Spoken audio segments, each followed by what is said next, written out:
Le réchauffement climatique est une réalité et nous sommes tous individuellement responsables de nos décisions et de nos actes. C'est vrai. Aujourd'hui, le secteur du transport routier génère encore trop de gaz à effet de serre. Et du coup, qu'est-ce qu'on fait, ou en tout cas, qu'est-ce qu'on peut faire ? C'est presque comme une voiture de course. Más o menos. Lo que hace que la flota sea 100% sostenible en el sentido que nosotros producimos.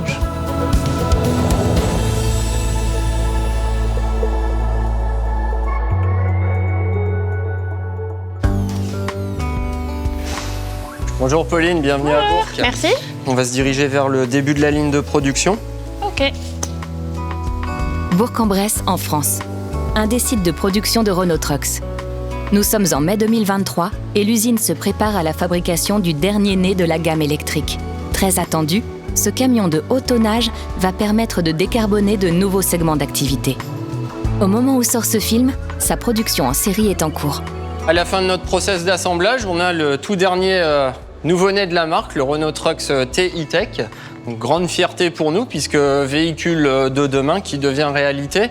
On a 3 éléments vraiment principaux sur le véhicule. Un centre de pilotage électrique du véhicule, une partie motorisation et boîte de vitesse, et puis enfin les batteries qui vont permettre le stockage de l'énergie. Écoute Pauline, moi j'ai fini la visite avec toi là. Je vais te laisser entre les mains de Christophe. Tu es la bienvenue quand tu souhaites sur le site de Bourg. Merci beaucoup.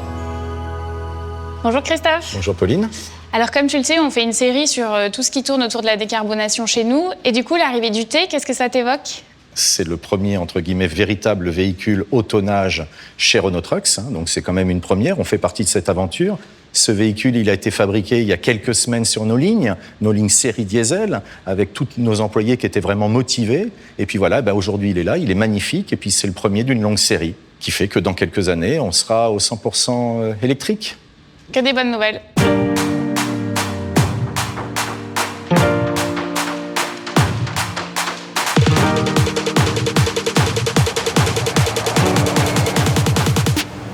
Alors voilà le nouveau camion que tu as pu découvrir à Bourg-en-Bresse. Ce véhicule est actuellement chez nous, il est en phase de finalisation, en phase de test. Et c'est lui qui va nous permettre de décarboner de nouveaux secteurs d'activité, tels que le transport régional, mais également la construction urbaine.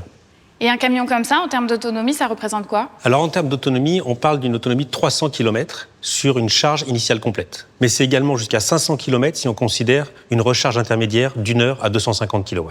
Et si on parle en termes d'économie de CO2 ? Alors en termes de CO2, l'économie est significative. On parle de 90% de CO2 économisé. Un véhicule diesel qui parcourt 60 000 km par an émettra jusqu'à 50 tonnes de CO2 chaque année, quand son équivalent électrique n'émettra quant à lui que 4 tonnes de CO2. Ah oui, c'est sans appel. C'est sans appel, et si l'on raisonne sur la durée de vie du véhicule, on parle de 400 tonnes de CO2 économisées. Eh ben, on a hâte d'en voir beaucoup sur les routes alors.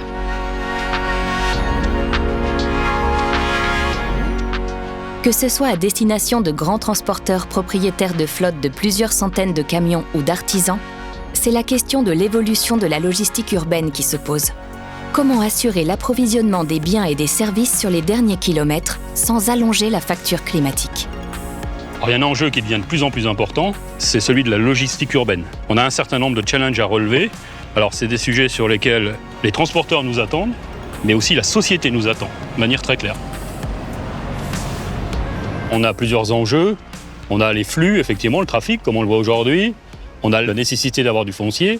On a tous les problèmes liés à la décarbonation et à la qualité de l'air. Qu'est-ce que les constructeurs comme nous peuvent faire pour contribuer à l'amélioration de tous ces enjeux ?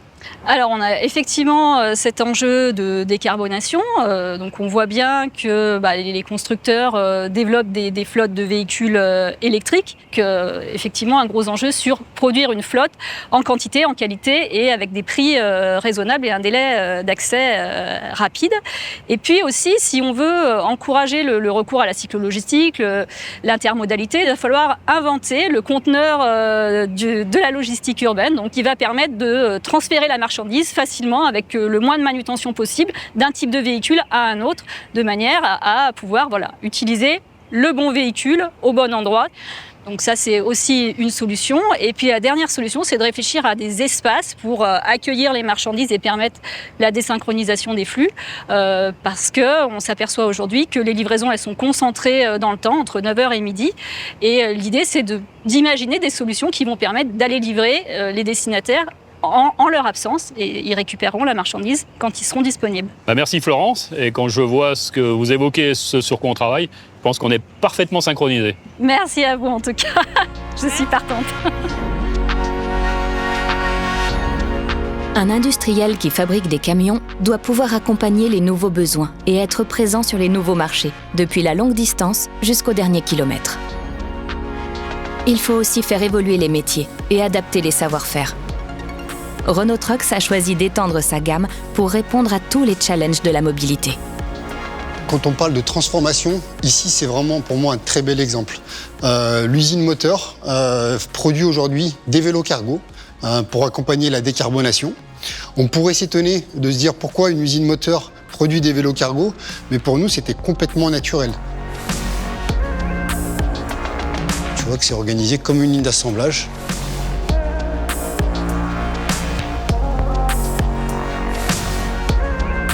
Ce qui est bien avec ces vélos, c'est en fait qu'ils sont hyper modulables. Ouais. C'est qu'avec la même base, tu peux faire plein d'activités. Et la transformation vers la décarbonation, ça s'accompagne d'une transformation des métiers. Donc comment ça s'organise ? Si on est très honnête, 3 ans en arrière, on avait quand même des grosses inquiétudes un peu dans notre industrie. Et donc voilà, on le fait étape par étape. Parce que c'est pas une rupture brutale de la fin du diesel, ça se fait en biseau, quoi. Une fin et puis une montée en puissance de l'électromobilité. Entre un moteur et un vélo cargo, on se dit bon, ça n'a rien à voir. Mais finalement, on a développé et industrialisé une ligne d'assemblage grâce aux compétences des gens de l'usine moteur en moins de 6 mois. Pourquoi ? Parce qu'on a des compétences en assemblage sur comment designer une ligne de production efficace, comment faire une logistique efficace, de la réception des pièces jusqu'à la livraison chez le client. Et aujourd'hui, on s'est adapté très facilement. Et puis, c'est reparti pour une vie de 800 000, 900 000, 1 million de kilomètres chez le même client. Il faut se sortir un peu du modèle. La batterie, on la prend, on la met à la poubelle, elle est recyclée.